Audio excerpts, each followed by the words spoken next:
Olá, queridos e queridas estudantes do Colégio Cometa. Aqui quem fala é o professor Max, da disciplina de Química. E a videoaula de hoje é para complementar a revisão dos conteúdos que serão contemplados na avaliação multidisciplinar do dia 18/9. O primeiro conteúdo que nós discutimos da parte de estequiometria 2 foi o rendimento de uma reação química.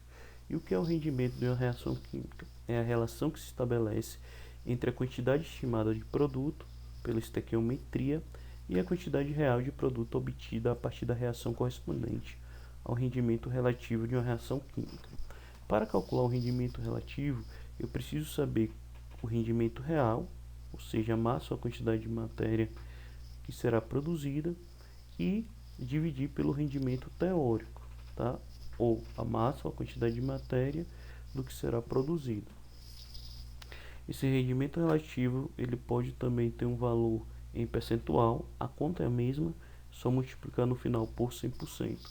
E o porquê o rendimento real, ele por muitas vezes, ele não coincide com o rendimento teórico, porque algumas das reações elas são reversíveis, então não há conversão completa dos reagentes em produtos, ou pode acontecer perdas no processo de separação dos produtos do meio reacional a partir de algumas técnicas de separação, como cristalização, filtração, transferência de líquidos, ou os reagentes também podem formar outros produtos que não são de interesse comercial ou de interesse para o entendimento da equação. Então vamos ver como proceder para fazer um cálculo que envolve rendimento. Então, supondo que tenha sido usado 2 toneladas de óxido de alumínio, considerando o rendimento da reação igual a 85%, qual seria a massa de alumínio produzida? Então aqui vocês precisam da reação devidamente balanceada, precisam saber as massas molares das substâncias de interesse. Nesse caso eu quero relacionar alumínio com o óxido de alumínio. Como a equação me dá 4 mols de alumínio sendo produzido, isso quando eu converto para massa eu tenho que multiplicar por 27, que dá uma massa de 108 gramas. Dióxido de alumínio tem 2 mols, na reação. Então quando eu converto isso para massa, eu multiplico por 102, que é a massa molar, dá 204 gramas. Então vamos montar agora a equação. Alumínio e óxido de alumínio. Então 108 gramas de alumínio é produzida quando tem-se 204 gramas de óxido de alumínio. Mas quanto de alumínio será produzida quando a gente tem 2 toneladas de óxido de alumínio? Fazendo essa regra de 3, a gente encontra o valor igual a aproximadamente 1,06 toneladas. E é aí que vocês precisam ter atenção. Esse valor seria produzido se o rendimento fosse de 100%, mas não é. A questão diz que é de 85%. Então, para um rendimento de 85% na produção de alumínio, a gente tem que rendimento é igual ao rendimento real dividido pelo rendimento teórico, tá? Rendimento relativo, então vai ficar a conta y igual a 1,06 vezes 0,85, y igual a 0,901 toneladas ou 901 kg. Então, dentro do que é produzido como um rendimento de 85%, nós vamos obter 901 kg de alumínio. Já o caso de pureza dos reagentes, nessa situação a gente tem que prestar atenção que existe alguns materiais que eles têm, além da substância de interesse, da substância que a gente deseja para formar o produto, tem algumas impurezas, outras substâncias indesejáveis para a situação. O exemplo é a hematita, tá? A hematita é um minério de ferro que apresenta em sua constituição o óxido de ferro 3, entretanto não é constituído apenas pela substância de interesse, no caso o óxido de ferro 3. Como na maioria dos minérios naturais, existe também um pequeno percentual de outras substâncias misturado à rocha, que podem ser consideradas impurezas. Essa é a reação de conversão do óxido de ferro 3 em ferro mais CO2, tá? Então, com base na reação devidamente balanceada e com base nas massas molares, a gente para calcular a massa de ferro metálico produzida a partir de 1 tonelada de óxido de ferro 3, tá? Com 10% de impureza. Como é que a gente faz? Tá?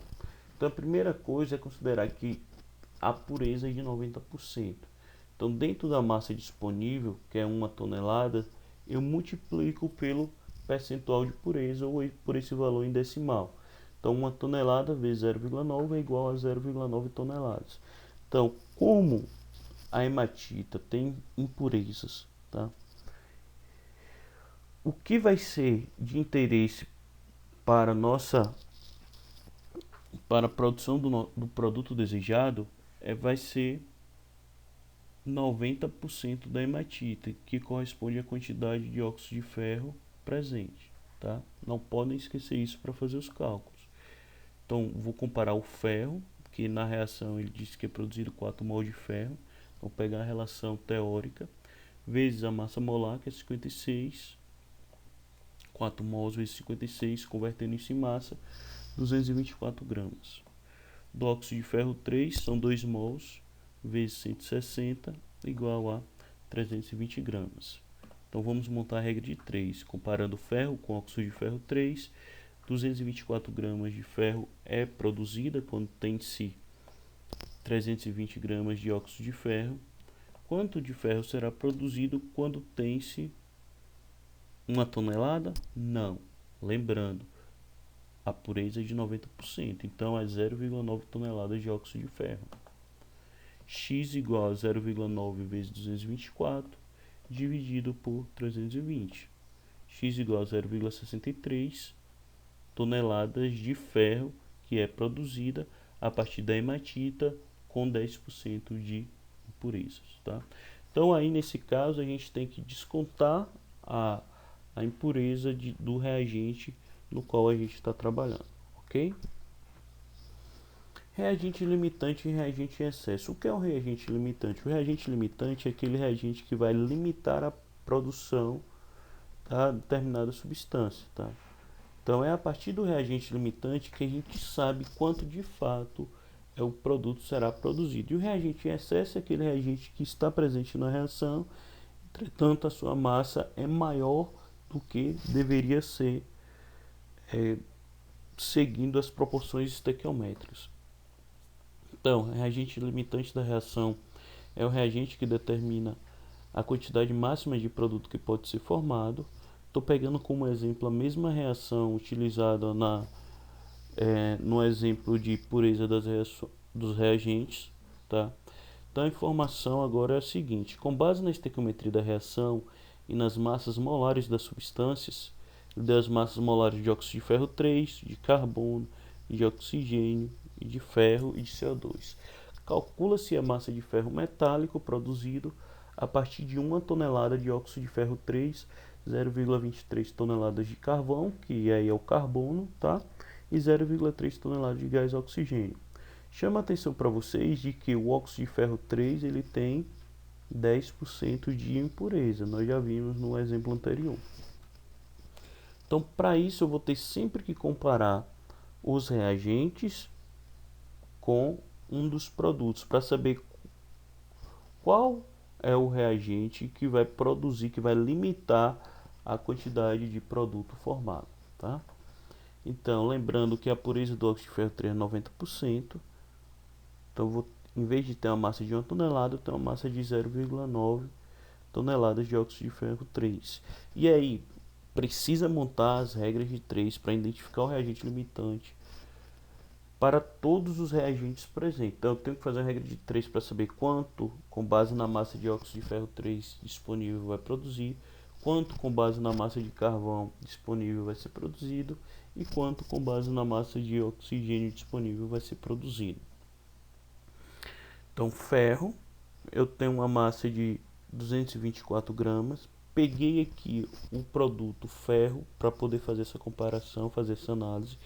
Se eu escolher o ferro, para poder fazer minhas regras de 3, todas têm que ser com esse produto, porque para a gente ter um parâmetro de comparação. Se eu escolher CO2 também vai dar certo, mas se eu iniciar com CO2 eu tenho que fazer todas as regras de 3 com CO2, tá?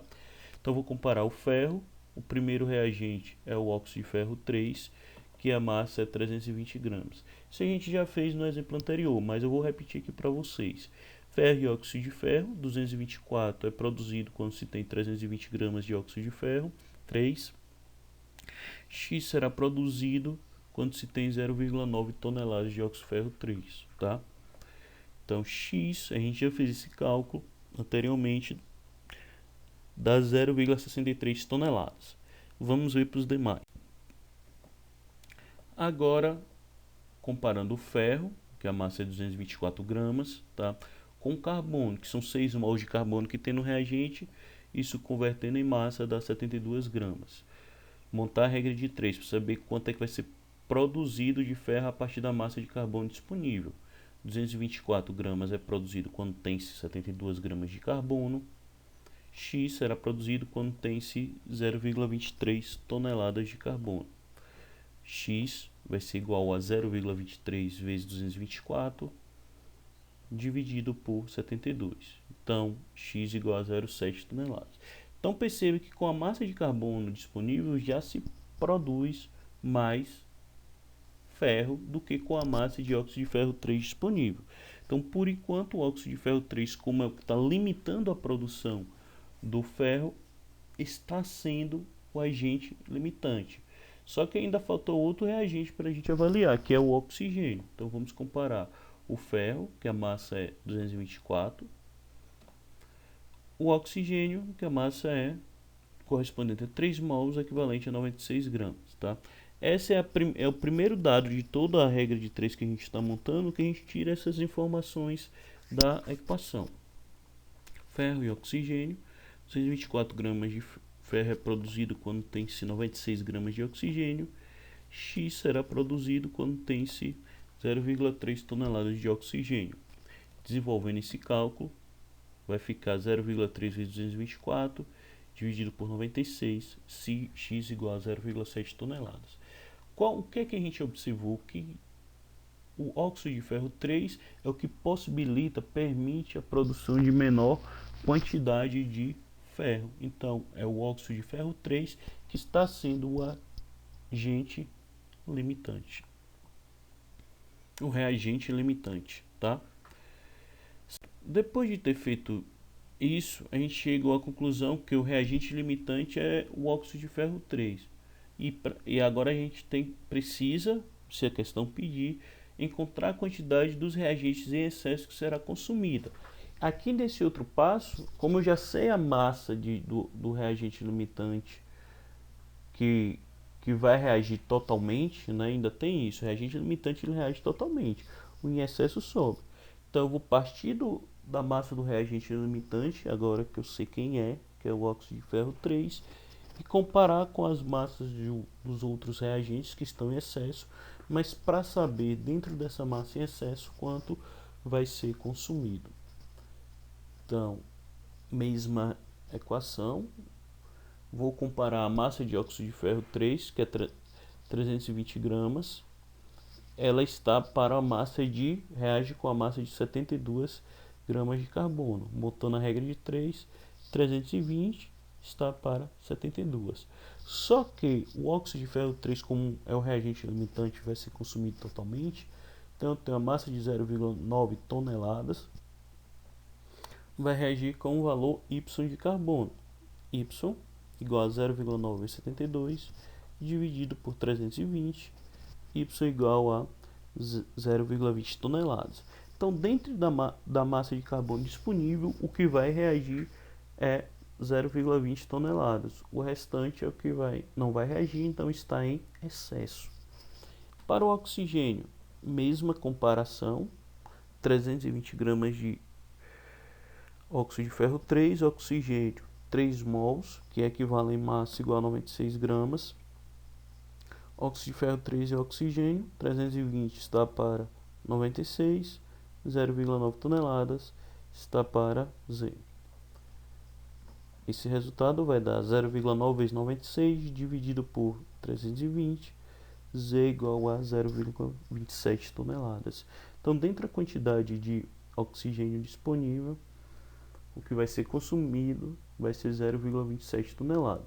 O demais é o excesso. E qual é o excesso? Eu pego o que eu tenho, né, disponível e diminuo do que vai ser consumido. No caso do carbono, dá 0,03 toneladas ou 30 quilos. No caso do oxigênio, coincidentemente, também vai dar o mesmo valor, 0,03 toneladas ou 30 quilos. Agora vamos falar de reações consecutivas. O que são reações consecutivas? São reações representadas por diferentes etapas, nas quais o produto gerado na etapa anterior é usado como reagente na etapa seguinte.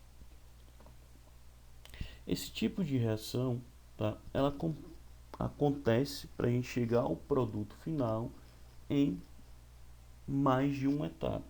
Vamos ver o exemplo da produção do ácido sulfúrico. Perceba que para a produção do ácido sulfúrico existe uma primeira reação, segunda reação, terceira reação, até a obtenção do produto desejado, tá? Qual é a relação que existe entre essas três reações consecutivas? A relação é a seguinte, que o produto de uma das reações ele passa a se transformar em reagente da outra. Exemplo, o SO2, quando eu comparo a primeira com a segunda reação. E aí é produzido o SO3, que passa a ser consumido na reação seguinte.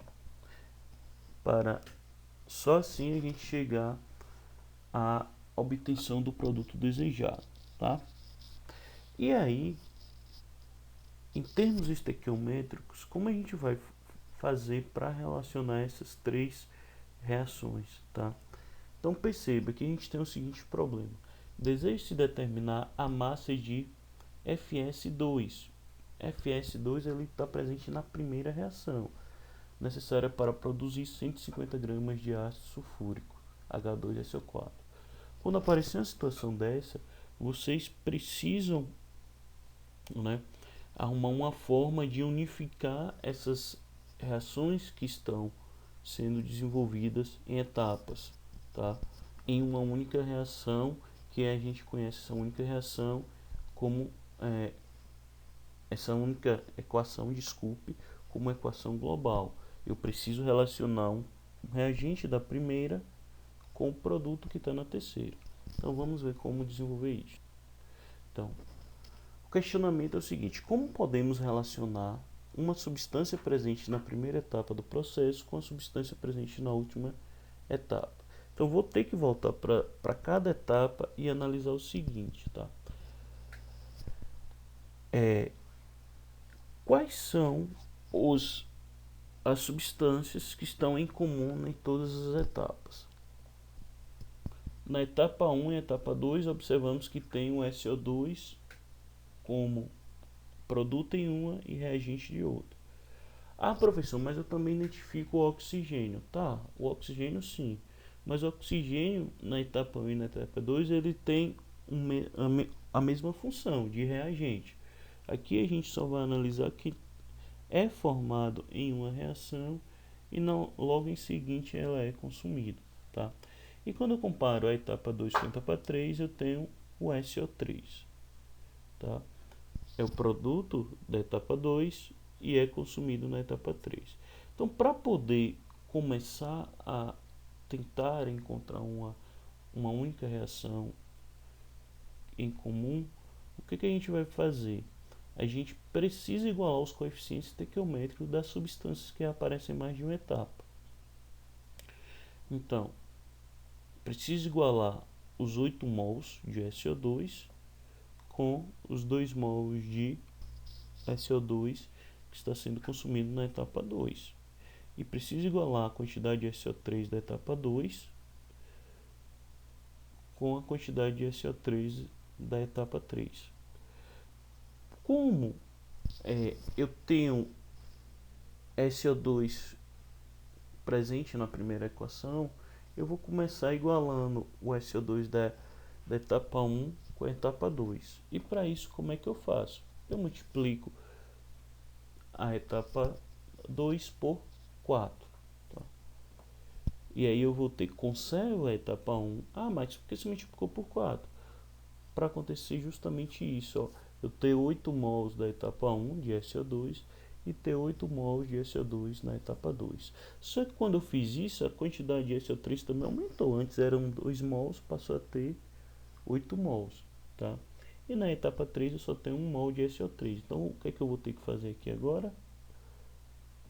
Depois de ter igualado o SO2, multiplicar a etapa 3 por 8. Aí sim, eu igualo as quantidades de SO3 das etapas que ela coincide, 2 e 3. Feito isso, eu tendo essas três equações agora rearrumadas, tá?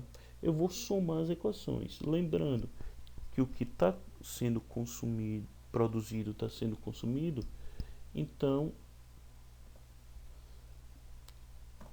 ele não vai influenciar na minha equação global. Então eu posso subtrair um pelo outro. Tá? SO3 da etapa 2, SO3 da etapa 3. E aí sim, aí fazer a soma das três equações. Já iniciamos a soma, na verdade. Então eu vou obter 4 mols de FS2 mais 15 mols de O2, porque 11 mols mais 4 mols de O2, que está no reagente da etapa 1 e na 2, mais 8 mols de H2O, produzindo 2 mols de óxido de ferro 3, mais 8 mols de ácido sulfúrico.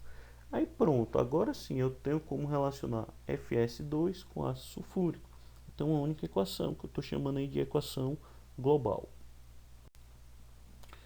Então, a equação global é esta daí, uma equação que eu estou chamando de 4. Preciso relacionar FS2 com ácido sulfúrico. Então, lembrando do problema da questão, que a gente precisa determinar a massa de FS2 necessária para produzir 150 gramas de ácido sulfúrico. Preciso das massas molares, né, de ácido sulfúrico e de FS2. Vou comparar 8 mols de ácido sulfúrico em massa equivale a 780 gramas, 84 gramas, porque 8 vezes 98. 4 mols de FS2 em massa corresponde a 480 gramas.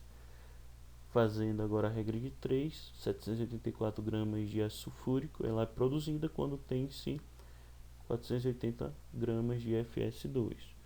Porém, quando a gente tem para produzir somente 150 gramas de ácido sulfúrico, a gente precisa de uma quantidade de FS2. É a regra de 3 que a gente já está habituado a fazer. 150 vezes 480 dividido por 784. X igual a 92 gramas. Então, para produzir 150 gramas de ácido sulfúrico, a gente precisa de 92 gramas de FeS2. Certo? Lembrando, como são reações consecutivas, precisa fazer todos esses passos, né? Identificar quais são os reagentes e produtos em comuns, igualar os coeficientes estequiométricos para somar as etapas das equações, chegar em uma equação global e poder relacionar as substâncias de interesse. Agora, o último conteúdo da revisão é a parte de oxirredução. Então, o primeiro tópico que a gente viu de oxirredução foi o número de oxidação, conhecido como NOx. E o que é número de oxidação ou NOx? O número de oxidação de um elemento é a carga elétrica que ele adquire quando faz uma ligação iônica ou o caráter parcial que ele adquire quando faz uma ligação predominantemente covalente. Tá? O NOx, a gente pode ter NOx, número de oxidação para íons monatômicos, que equivale a carga do íon. A exemplo do S2-, o NOx é 2-, Al3+, o NOx é 3+. Já quando a gente tem os íons poliatômicos ou compostos moleculares, a gente precisa considerar a diferença de eletronegatividade entre os átomos presentes na ligação, tá? Então, o NOx de um átomo é a carga hipotética atribuída a ele nessas espécies químicas, ou seja, está relacionado ao número de elétrons que um átomo tende a atrair nas ligações que estabelece. como exemplo a ligação entre HCl. O que acontece? Devido à diferença de eletronegatividade, o cloro atrai os elétrons o elétron da ligação, atrai um elétron. O hidrogênio tende a perder esse elétron. Tende a perder, estou utilizando aí essa relação porque, como é uma ligação covalente, o hidrogênio não perde, mas ele, por ser menos eletronegativo, tá? A região de carga negativa fica mais próximo do cloro. Então o que a gente tem aí? O NOx do cloro menos 1, o NOx do hidrogênio mais 1, tá? Já quando a gente tem moléculas formadas por ligações apolares, não existe essa diferença de eletronegatividade. Então nenhum dos átomos envolvidos na ligação tem carga parcial. Portanto, o NOx aí vai ser igual a zero. O número de oxidação, tá? A gente tem alguns NOx conhecidos que vocês precisam lembrar.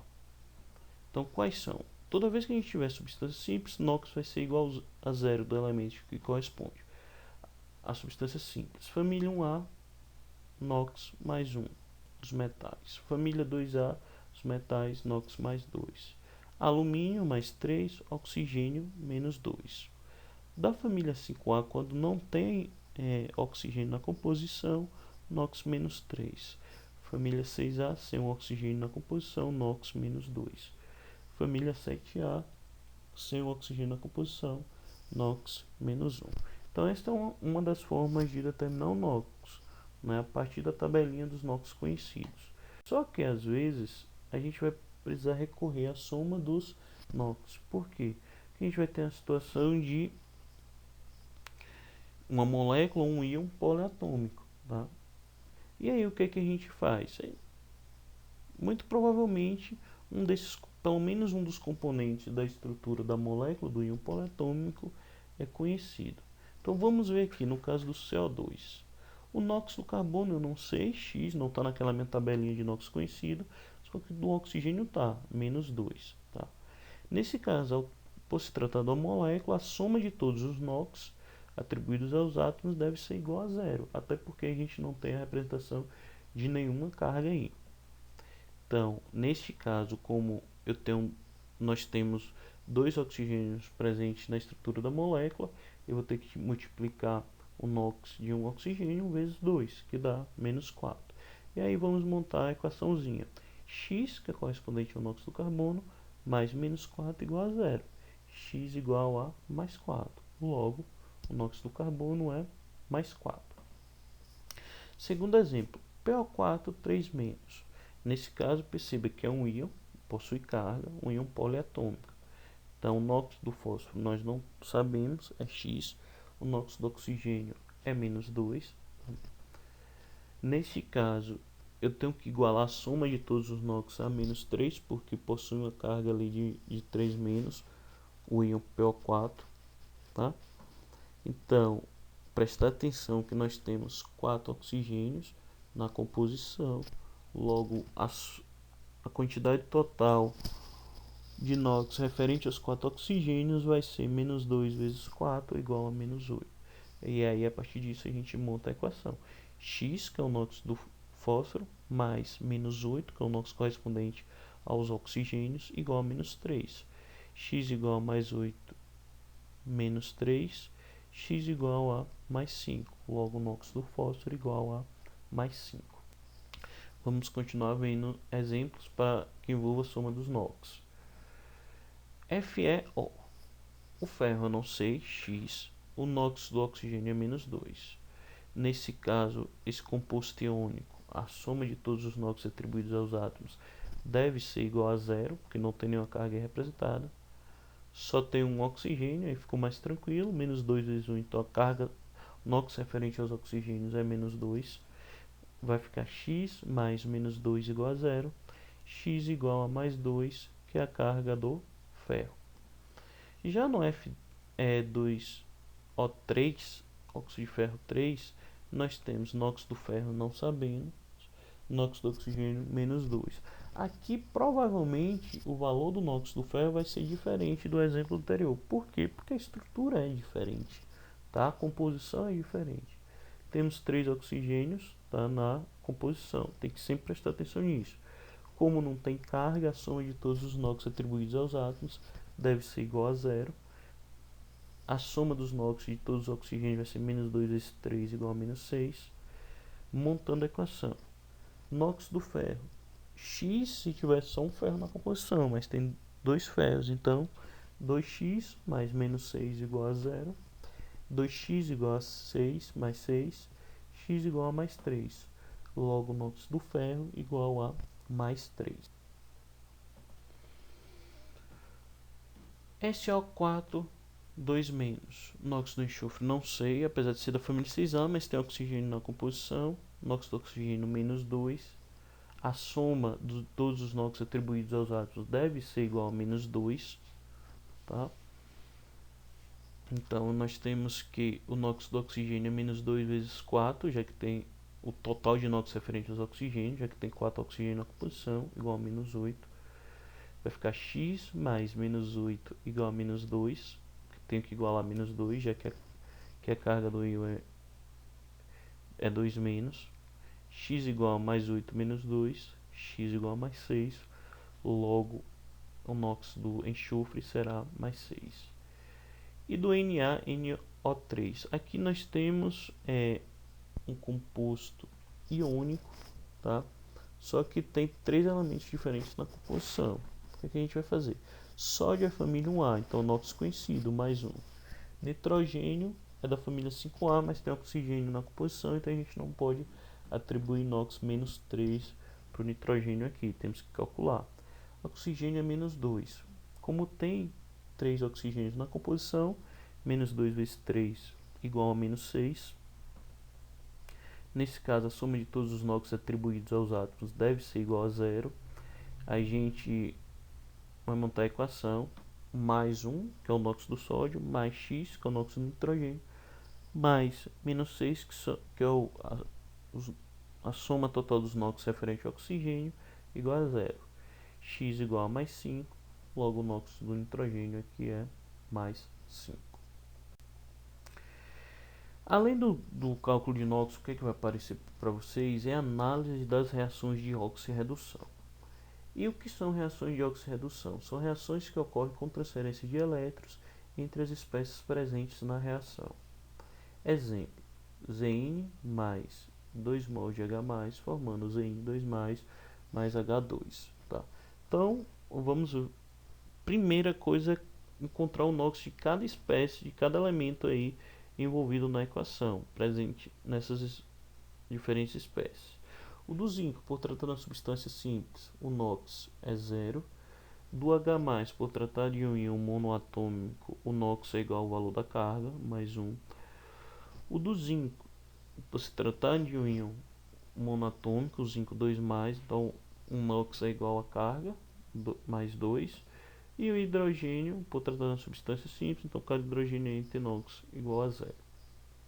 Qual a conclusão que a gente pode chegar depois de analisar os NOx?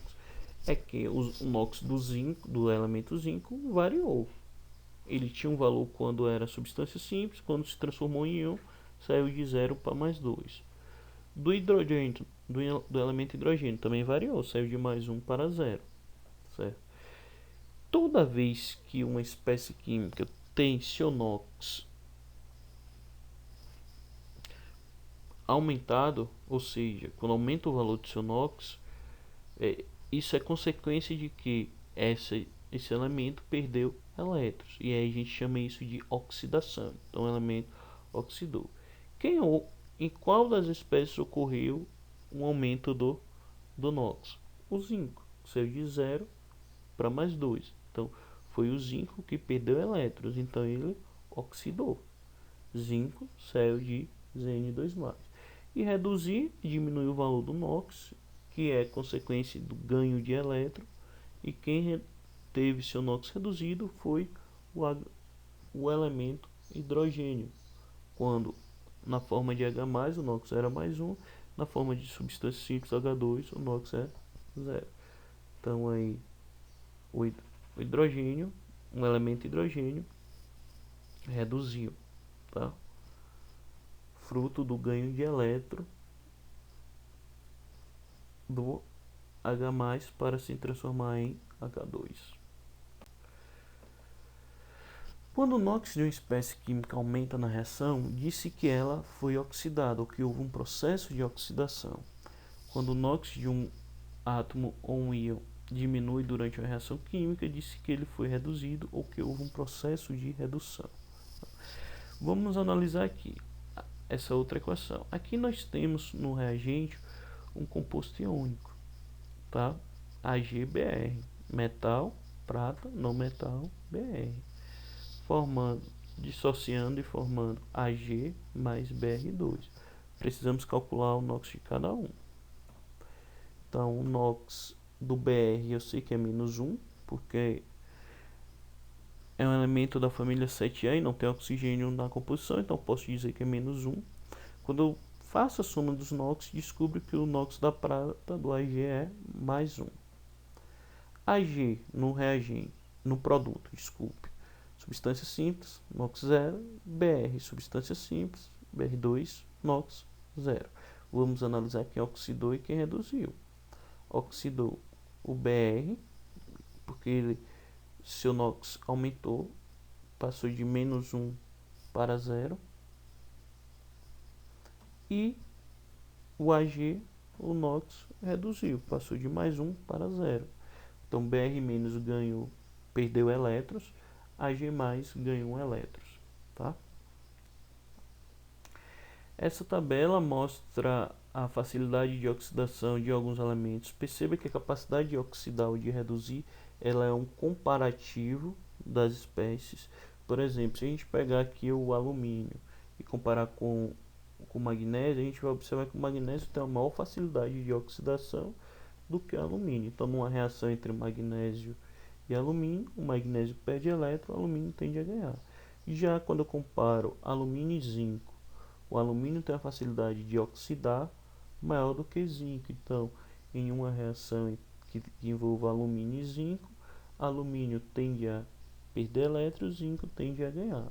Agora, se eu comparo zinco e ferro, o zinco tem maior facilidade de oxidação do que quando comparado com o ferro. Então, o zinco, numa reação que tenha zinco e ferro, o zinco tende a perder elétron e o ferro tende a ganhar elétron, tá?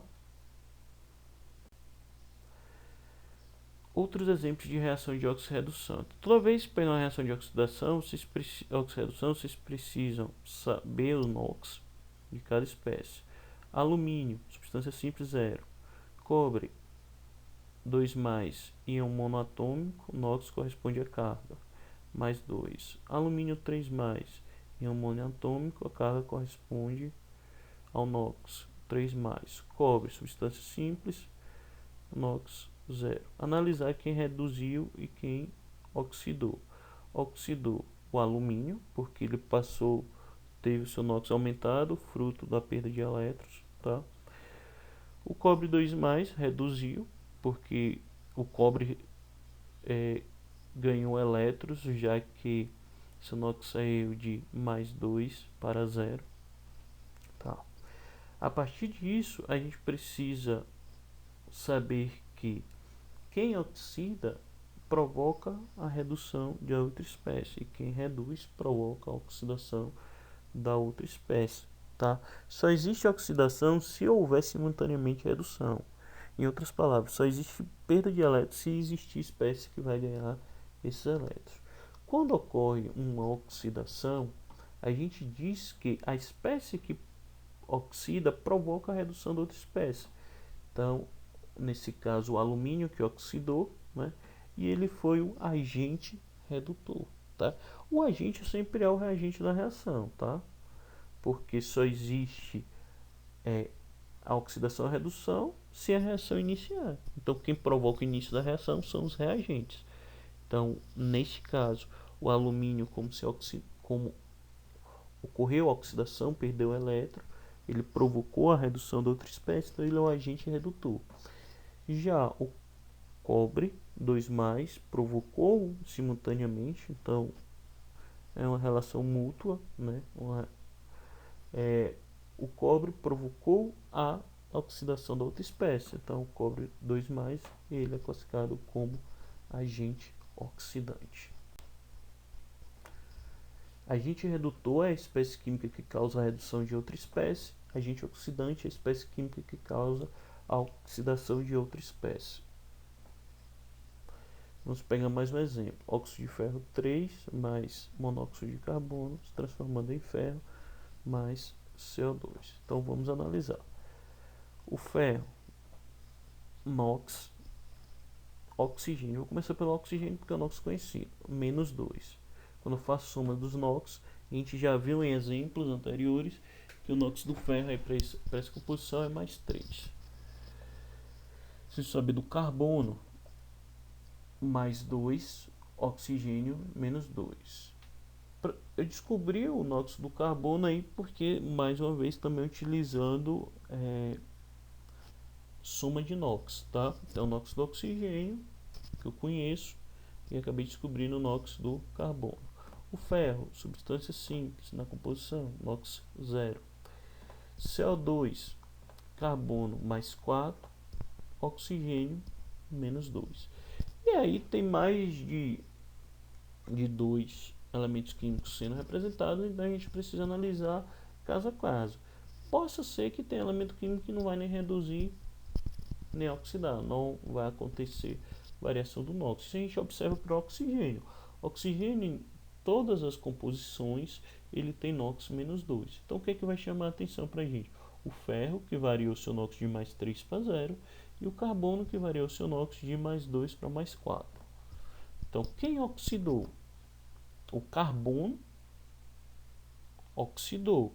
Ele saiu do NOx +2 quando ele estava na composição do CO e mudou para o NOx +4. Houve aumento do NOx na composição do CO2. Quem reduziu? O ferro. O ferro, quando estava na composição do F2O3, tinha NOx +3. Na composição do Fe, NOx 0. Seu NOx houve uma redução do NOx. Por quê? Porque quando comparado com o carbono, ele acabou ganhando elétrons, tá? Para essa reação. Qual a conclusão que a gente chega? Que a espécie química constituída pelo elemento que oxidou, ela é o agente redutor. Quem é o agente redutor? É só o carbono? Não. Tome muito cuidado com isso. O agente redutor é a espécie química que contém a espécie que oxidou, e nesse caso o CO. O agente oxidante vai ser a espécie química que compõe a espécie que reduziu, que foi o ferro. Então, que é um agente oxidante, Fe2O3.